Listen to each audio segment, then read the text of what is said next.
Yeah. So he went and kidnapped some ISIS hostages. See, here's the thing. Communists and dictators don't have as many problems as democratic leaders have. Because they don't worry about what's right and what's wrong. And they have less problems, like Hitler, they have a lot less problems to deal with than America does. You just kill them, you know. Oh, I don't like it, you know, kill them. But that's not the answer. But you can't argue that's not, it is very effective. Very effective. What was I gonna say here? Anyways, I offered you something about Biden. I'm gonna make fun of Trump here. This is hilarious. This is awesome. This is some comedian guy, and he is. Okay.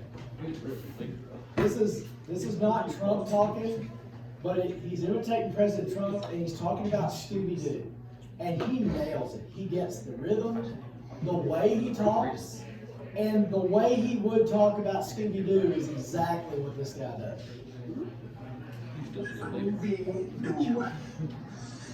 Scooby-Doo, they call him Scooby-Doo. They call show Scooby-Doo. But Scooby doesn't do anything. Scooby is not involved. At the time, Scooby's not even involved. He's just a bystander. It's one of the worst deals we've ever had. To call a show Scooby-Doo and then not deliver on Scooby-Doo, this is not a show about a dog sniffing its ass, okay? This is your show where the mystery team are in a van, and they walk around and they do, you know, they figure out, you know, mystery. They're solving mystery. They're How long ago was solving this? mystery. That's exactly what Donald Trump is like. They're solving mystery. And Scooby is not involved in any way, shape, form. Scooby, frankly, gets much too much attention, money. We're giving way too much attention to Mr. Scooby. And he's not doing anything. Scooby-Doo, he doesn't do. So we call him Scooby, but he doesn't do. We call him Scooby, but he doesn't do. It's a terrible deal. The show, like we were talking about who actually was doing anything, solving mystery and helping crime. Solving mystery and helping crime. That's exactly it. Stopping the bad guys who are really not so bad. If you talk to some of these guys, they just want to remake the world into a better place if it wasn't for these meddlesome kids and their stupid world. Okay? But How long ago was that? This was like this summer. That's what it There's is. people today. And that Why reminded did they? Why was he talking about Scooby-Doo? I just funny. It just, It's a joke. yeah, he just, Why not? that's, but you know, the way he talked about it, that's exactly how No, it that was. was so funny. Yeah, it's not Trump. I want to show you something else. This is amazing. Talking about Scooby-Doo. Right, that makes zero sense. There's one on TikTok that goes Obama and Trump, and like they're on a road trip together. I was like, I got to go to the bathroom. Yeah. Let's go to. I don't know. Let's go I had a tremendous time. Who's the actor? Morgan Freeman. Morgan I already Freeman. know what you're doing. Yes, this is not amazing.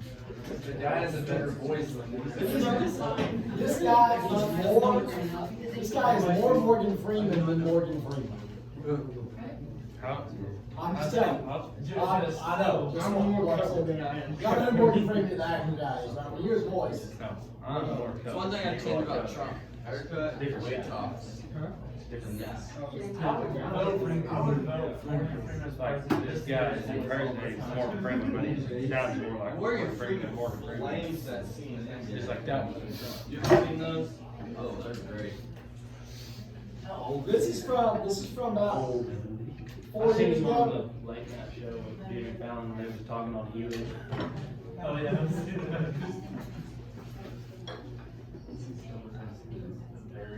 Okay.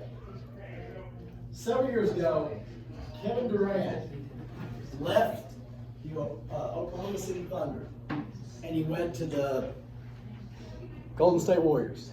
And he wrote this open letter to his fans, explaining why he did this. And this is a guy named Frank Caliendo. He is one of the best impersonators around.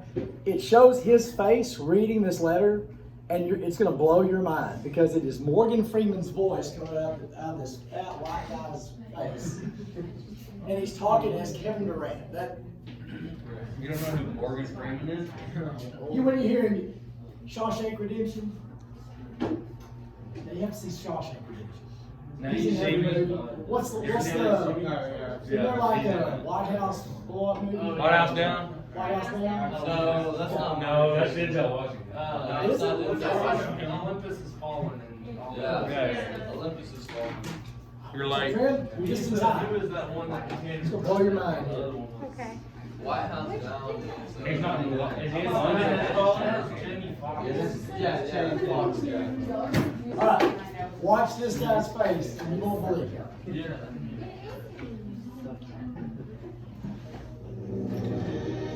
This has been, by far, the most challenging few weeks in my professional life.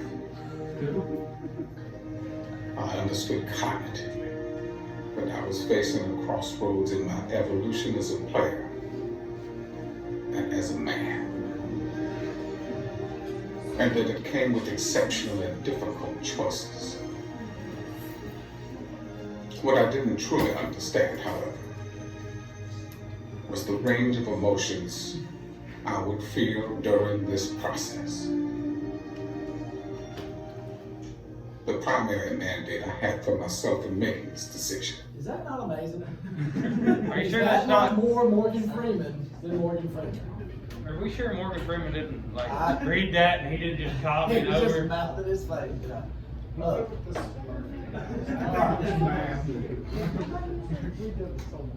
Now, there is a further debate this week. I don't know if it's tonight or tomorrow night. They have changed the rules on it. There's a mute button. So if the other person's talking, they will mute the other person.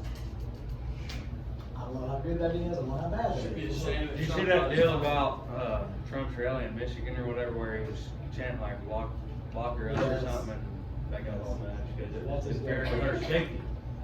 Who cares? And Joe Biden, now, Joe Biden has a history of misspeaking. I'm not gonna say he's a liar, I'm not gonna say he's an idiot at all, but he messes up sometimes the way he says stuff, he don't say the wrong thing. They have not let him talk for like a week. Yeah. They are not campaigning. What they're doing is, they're taking a knee. They're sitting back, they don't want him to go mess things up by talking. Let's just sit back, and their thought is, let's let Trump mess things up, and let's just sit back here and not. So we want a president that has to stand down so they Oh. don't mess it up. And this Well, is- as soon as he gets in, they're gonna prove him incompetent and that There's the vice presidential president's gonna road get trip in. one. 1, 2, 3, Incompetent, like, he's not suitable for office. When we, next week, we're gonna talk about the 1876 election, which was the worst election in our history. And I'm gonna argue that things were worse then, or at least as bad then, because there you had Reconstruction, the end of the Civil War, the KKK going on. I mean, it was, what? Oh, I see. Y'all know what KKK rally is? KKK rally is like 4 unemployed white guys that haven't worked in about 2 months and they hadn't bathed in 3 months, with about 4 teeth between them. And there's 5 of them and there's 25 TV reporters reporting on it. Hello. Hey.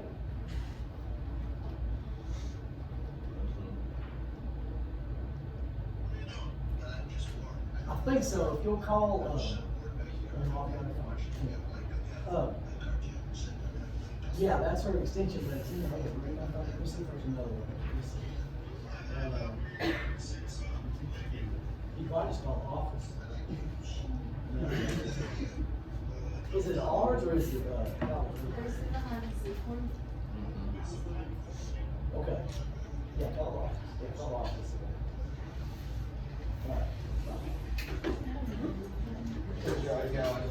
I think I'm boss free, because whenever Coach Cook has a problem, he calls me. asking, what do I do here? So.